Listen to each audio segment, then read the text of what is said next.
Welcome to News You Can Use. I'm your host, Devin Banfield. And I'm producer Eva Ocean. We've got a lot to talk about today. First, the jury has been selected in the murder trial of Ahmaud Arbery. A lot of people are concerned. Also, November is Movember, and we're going to get into what that really means. And the climate conference going on is a mess. We'll dig into that too. But before we get into those details, I need you to subscribe to this channel, tap the notification bell, and follow us across all of our social media. The jury has been selected for the murder trial of Ahmaud Arbery, who you may remember was a black man who was shot last year while he was out in the middle of the afternoon for a jog in the state of Georgia. Gregory and Travis Michael armed themselves and followed Arbery in a pickup truck through the neighborhood before shooting him and killing him. This was all recorded by William Bryan, a neighbor who also is standing on the trial. Now, it's important to note that all three of these men are white and are facing charges, including murder and aggravated assault. The jury for the trial was just selected and consists of 11 white people and only one black man. It should be noted that this is in Glenn County, where more than 26% of the residents are black and about 69% are white. So there was a lot to choose from. Yeah, it's not like they're living in an area that is, primarily. No, but only one black man. So the prosecution tried claiming that black people were excluded from the jury based on race. And the judge, Timothy Walmsley, agreed that there did appear to be intentional discrimination. After hearing arguments, the judge then said that jurors were dismissed for valid reasons other than the fact that they're black. I don't even know what to say about this, Eva.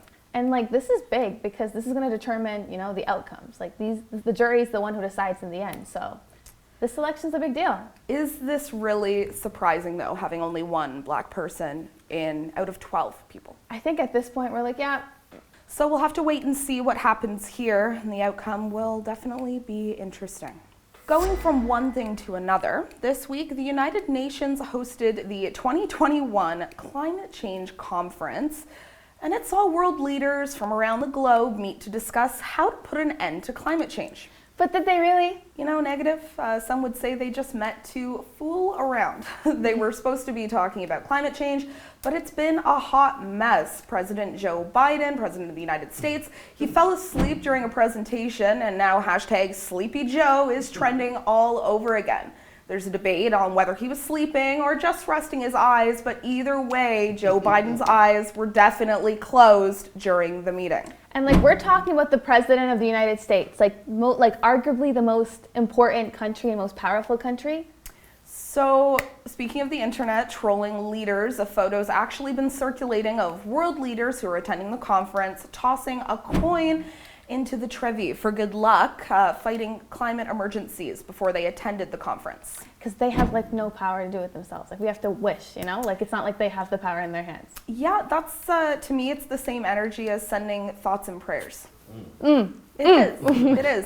They're world leaders. They are in a position to make change. That's what you're doing. Or you're supposed to be doing. Social media went crazy for that photo. We'll insert it, but I had a good laugh looking at it, I just find it interesting that that's the best they could come up with and then not only to just do it, it's one thing to do it privately, but they did it and then took a picture to document it and then put that on social media. Yeah, they were this is a big deal. Yeah, so there were a lot of concerns as well about menu items that people were being served while they were eating there. So a big part of climate change and the argument around climate change concerns food and what we eat and how that food's produced.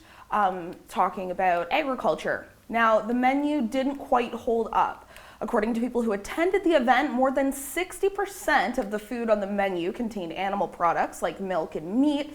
And as our resident vegetarian, I am mad. It is so beyond simple to create vegetarian food that's tasty, and it just doesn't feel like they really put too much effort into this. Let us know in the comments what you think about that. What did you expect to see at this climate conference, and are you surprised by the messy situation that's unfolded out there? Do you think it's messy? Do you think it's going well? Let us know.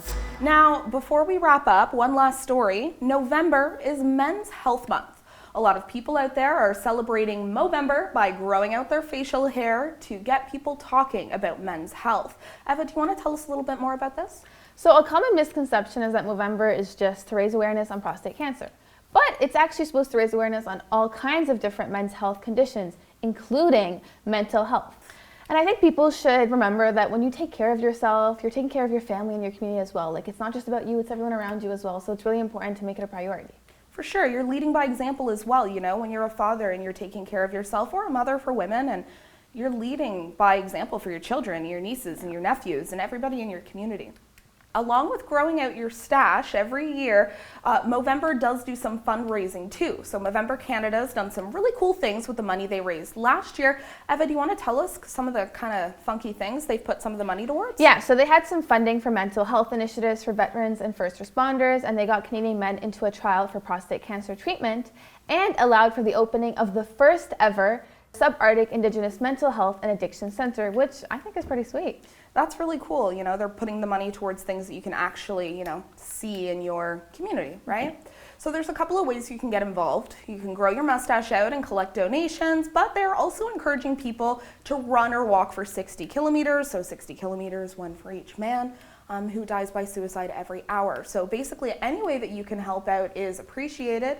So before we wrap up, thank you guys so much for tuning in to News You Can Use. Make sure you follow us across all of our social medias, like this video, and subscribe.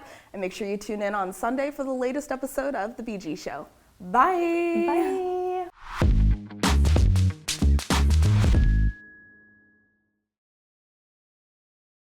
Hey BG Squad, thanks so much for checking out our channel. And listen to this, we have more great content for you, like this video right here, and this video right here. By the way, don't forget to subscribe to this channel right now and tap that notification bell.